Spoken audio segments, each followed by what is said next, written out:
this rentier approach has always been there, and Right. that shouldn't come at surprise.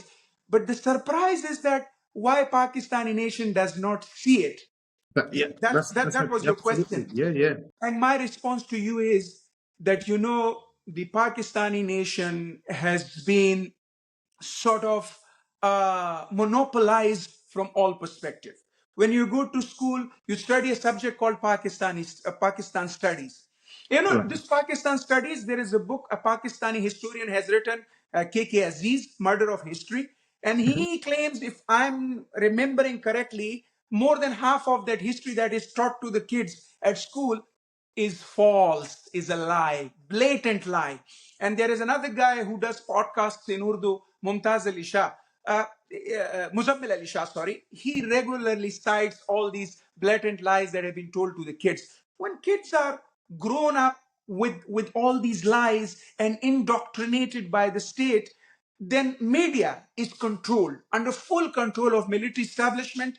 If military doesn't like a politician, they Yes. cannot say his name on air. Imran Khan, right now, there is the ban on his name on Pakistani mainstream media. Nobody can even pronounce word Imran. So in such a country, when everybody is like, it's for me, it's a second North Korea, where Mhm. everything is controlled, censored. Nobody is allowed to listen to the outside world, and anything coming from outside world mixed with the Pakistan studies literature is presented as a threat to the independence existence of Pakistan, and that's where people are duped by their own establishment. They've been told lies. Let me tell you, 1965 war, Pakistan started. The Operational Gibraltar was initiated by Pakistanis. It's on the record. Pakistani historians have written about it. And we always were taught in Pakistan that it was India who initiated it. They wanted to take over Lahore. That was not the case. The Kargil war, they give medals to their own military personnel. There was a guy, Colonel Sher Khan. They Mhm. gave him medals. But they always said, well, it was not our military. It was the Mujahideen who went on to take over Kashmir. And those lies have been presented to their people over and again. In Pakistan, a sentiment was developed during the Republic time that Pakistan and India have joined hands, and because of that, for the purpose of destabilizing Pakistan. And that spice was sold to the people over and over again, as a result of which there has been a mentality developed among the people. Right. Now, Afghans don't like Pakistan for obvious reasons that I've been telling you about Of the whole course. history. Of course. And they are justified in their position. But there have been Afghans who loved Pakistan as much as Pakistanis did, because they grew up in Pakistan as Yeah. refugees. Even they were not spared, and they were made to turn against Pakistan by this establishment. This hatred is cashed in on by the Pakistanis. So the people who don't stand for Afghans, Afghans are demonized. The Afghan refugees are demonized, and demonized to the level that local people see them as their enemies.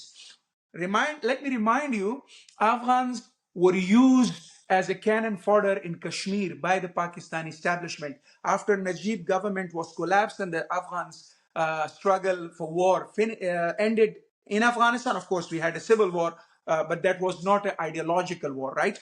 They took all the ideological people to Kashmir, and Afghans fought in Kashmir as well there, and military establishment used their sentiments.